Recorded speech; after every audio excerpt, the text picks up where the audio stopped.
happen. Remember, we passed record-setting tax cuts. We imposed massive regulation cuts. We adopted pro-American energy policies and achieved, it's so sad to say it, because you're not going to have it anymore. Look at that beautiful price that you're paying now in gasoline. Aren't you happy at $3.50? You know what? In a year from now, you'll be extremely happy at $3.50 because it's going to go a hell of a lot higher.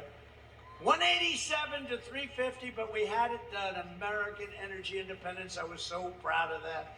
We fought for fair trade because every country in the world was ripping off the United States. The European Union was almost as bad as China, but nobody wants to say that. You know, it's Europe. Nobody wants to say. And then we got them to pay NATO, $430 billion because they weren't paying their bills. So I said, listen, you're ripping us off on trade. You know the expression, how many Chevrolets do you find in the middle of Munich? Not too many, like maybe one. I doubt it. I doubt it. And yet they send their cars in by the millions. No, they didn't treat us well, and they don't, but big changes were being made. But together we built the greatest economy in the history of the world. Think of it, before the plague came in. Before the plague came in, and then when the plague did come in, the China virus came in, we did it again. We did it again.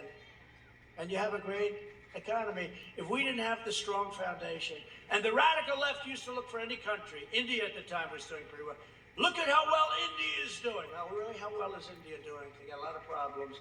Look at how well this country. They have suffered at a level that nobody ever thought. But all these countries, and they were only doing it to try and compare us to a country that they thought at the time was doing well. They didn't do too well. Because what India and others are going through right now is not even thinkable. Not even thinkable. And what we're doing now is if they don't kill it with inflation and all the factors, because you're going to see some things that are happening that are very bad. They're doing some very dangerous and very bad things. But we've never had an economy like we had before, and we built it because the foundation was so strong. Remember this, we had 160 million people working. We were never even close to that. African American, Asian American, Hispanic American, women, young people, people with a diploma, people without a diploma. People from MIT, Harvard, and Wharton. They did great. People that didn't go to the best schools did great. Everybody was doing great. And actually, I was getting calls from people on the left. Let's get together. I'm telling you, it was starting. I was starting to see that there was going to be unity. And then we got hit by the plague and we had to get to work. But I was starting to see things because they couldn't fight it. We never had better employment numbers. We never had. Every group was making more than they had ever made before. And the biggest beneficiary were blue-collar workers. It was a beautiful thing to watch.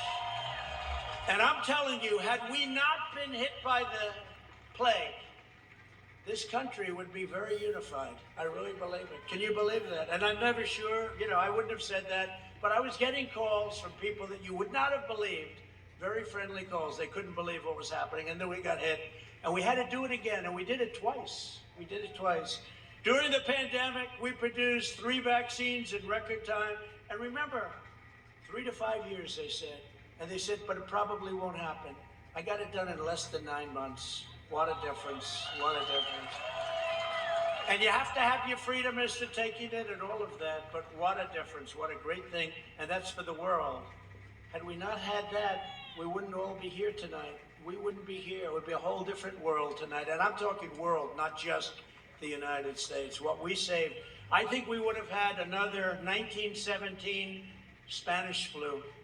That's what I believe. We're close to 100 million people, they say, died. But while Joe Biden now wants credit for all of our successes, do you remember during the inauguration, he said he created the vaccine? I said, no, Joe, we gave you the vaccine on December 11th. Remember, we put it into your arm to keep you safe, Joe. His radical agenda and far-left policies have already begun to destroy our country. Biden canceled the American Keystone XL pipeline. Can you believe that? 48,000 jobs. And he approved the Russian pipeline to Europe. It's not even. And they say Trump wasn't tough on Russia. Really? I stopped their pipeline. The single greatest source of income for Russia was their pipeline. I stopped it, and this guy immediately let it go through. So what's that all about? Trump wasn't tough on Russia. And I actually had and have a very good relationship with President Putin. But that's a good thing. That's not a bad thing. That's actually a very good thing. And until the plague came in, I had a very good relationship with President Xi of China. And I have a very good relationship with Kim Jong-un. And isn't it nice that you can actually have those relationships? And you know what? And with the European leaders, even though they knew I wasn't going to take their nonsense, because they rip us off at a level that you've never seen before, outside of China and a couple of others. Biden re-entered the job-killing Paris Climate Accord. Okay? That's going to cost us $1 trillion, and you have to close a lot of factories. It was a big mistake to do it. China doesn't kick into that deal for many, many years. Russia kicks in at the lowest level, and we're going to pay trillions of dollars for that, lose lots of business. It's a disaster. You know, one thing that happened, the World Health Organization. So when I pulled out of that because they blew every conceivable thing having to do, they said, keep your country open, I closed it. Don't forget, you know, people said, why didn't you fire Fauci? I said, I didn't have to. I always did the opposite of what he said, so why should I fire him?